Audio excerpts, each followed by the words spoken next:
अगर मैं कहूं कि आज मैं आपको इतिहास की सबसे संवेदनशील आर्कियोलॉजिकल रेस्टोरेशन वाली जगह दिखाऊंगा तो आप अचरज में मत पड़ जाइएगा। वैसे तो भिंड, मुरैना और चंबल का इलाका अपने बीहड़ों और अपने डाकुओं के लिए विख्यात है, पर मुरैना और ग्वालियर से लगभग 30-35 किलोमीटर की दूरी पर चंबल नदी की घाटी में हरे भरे घने जंगलों के बीचों बीच तकरीबन 25 एकड़ के इलाके में मंदिरों का एक ऐसा समूह है जो पूरे भारत में आपने पहले कभी नहीं देखा होगा। स्वागत है आपका बटेश्वर मंदिर के समूहों में, और आज हम देखेंगे यहाँ के मंदिरों के पुनरुत्थान की यात्रा, जिसका सबसे रोचक हिस्सा है एक मुस्लिम आर्कियोलॉजिकल ऑफिसर मिस्टर के मोहम्मद, जिन्होंने इस काम को अपनी जिंदगी का सबसे इंपॉर्टेंट और यादगार प्रोजेक्ट बनाकर इस जगह को दोबारा जिंदा कर दिया।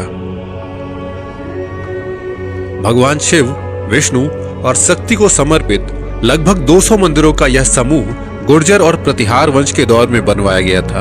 इनमें से सबसे पुराने मंदिरों का निर्माण लगभग 7वीं और 8वीं शताब्दी के दौरान का माना जाता है। कहते हैं कि 1882 के दौरान अलेक्जेंडर कनिंघम ने इस जगह का दौरा किया था और उसने अपने रिकॉर्ड में कुछ ऐसी जानकारी लिखी थी। परावली या पड़ावली के दक्षिण पूर्व में लगभग 100 से ज्यादा छोटे बड़े मंदिरों का खंडहर है, जिसमें से अधिकतर मंदिर छोटे हैं। वैसे इस बात का कोई आधिकारिक प्रमाण नहीं है कि ये मंदिर समूह कैसे नष्ट हुए।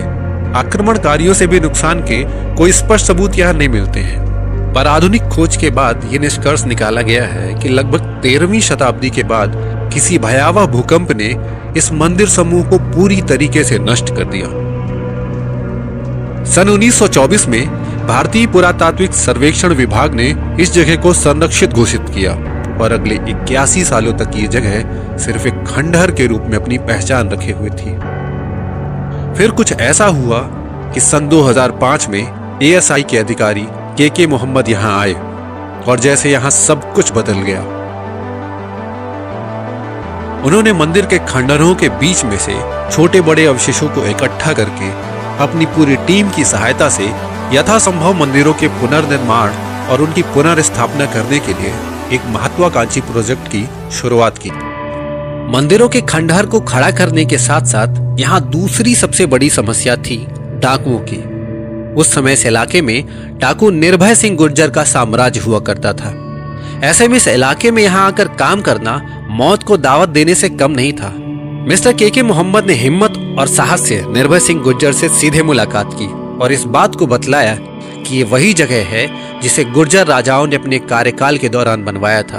हो सकता है यही गुर्जर राजा डाकू निर्भय सिंह गुर्जर के पूर्वज हों। शायद इसी की रक्षा के लिए किसी ईश्वरीय शक्ति ने उसे यहाँ शरण दी थी। लगभग 40 गांवों के इलाके में 30 साल तक अपना एक छत्र शासन करने के बाद निर्भय गुर्जर भी इस काम का एक हिस्सा बन गया और इस प्रकार शुरू हुई इतिहास की सबसे संवेदनशील पुरातात्विक पुनर्स्थापना परियोजना, जिसमें डाकू निर्भय सिंह गुर्जर और उनके साथियों ने के मोहम्मद और उनकी टीम का पूरा साथ दिया।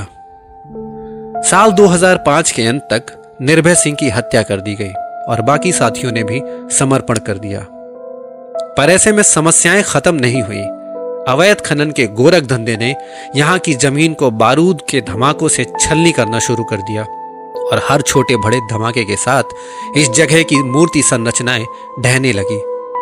हालांकि प्रशासन और राजनीतिक हस्तक्षेप ने कुछ हद तक इसमें रोक भी की, पर दिन रात की अवैध खुदाई और बिना बताई गई माइनिंग और ब्लास्टिंग सभी की आंखों के सामने चलती रही। फिलहाल आज यहाँ 80 मंदिरों को संरक्षित किया जा चुका है, जिन्हें संस्कृत हिंदू वास्तुकला ग्रंथों में से 4वीं शताब्दी के मानशास्त्र शिल्प और 7वीं शताब्दी के मायामत वास्तुशास्त्र के अनुसार बनाया गया था। दोबारा संरक्षित किए गए इस मंदिर समूह की सुंदरता आश्चर्यजनक है और सबसे ज्यादा आश्चर्य की बात यह है कि इनके पुनर्निर्माण का काम किस प्रकार से किया गया। स्टील और एरलडाइट की सहायता से पत्थरों के छोटे छोटे टुकड़ों को मूल संरचना में लाकर इन्हें पहले जैसा सुंदर और आकर्षक अस्तित्व दिया गया है। खजुराहो के मंदिर समूहों से भी लगभग 300 साल पुराने इन मंदिरों के समूहों को आज एक अलग ही रूप दे दिया गया है। और इसकी पूरी पुनर्स्थापना के बाद निश्चित रूप से यह दुनिया के सबसे ज्यादा आकर्षक और अद्भुत मंदिर समूहों में से पहचाना जाएगा। बारूद के धमाकों और मंदिर की घंटियों के बीच आज आवश्यकता है हमारे और आपके जागरूक होने की।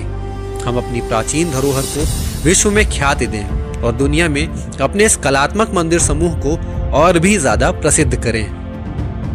इन मंदिर समूहों की सजीव यात्रा के लिए बटेश्वर जरूर आइएगा। दिल्ली और ग्वालियर के रास्ते होते हुए बड़ी आसानी से आप इन मंदिर समूहों के दर्शन के लिए यहाँ आ सकते हैं।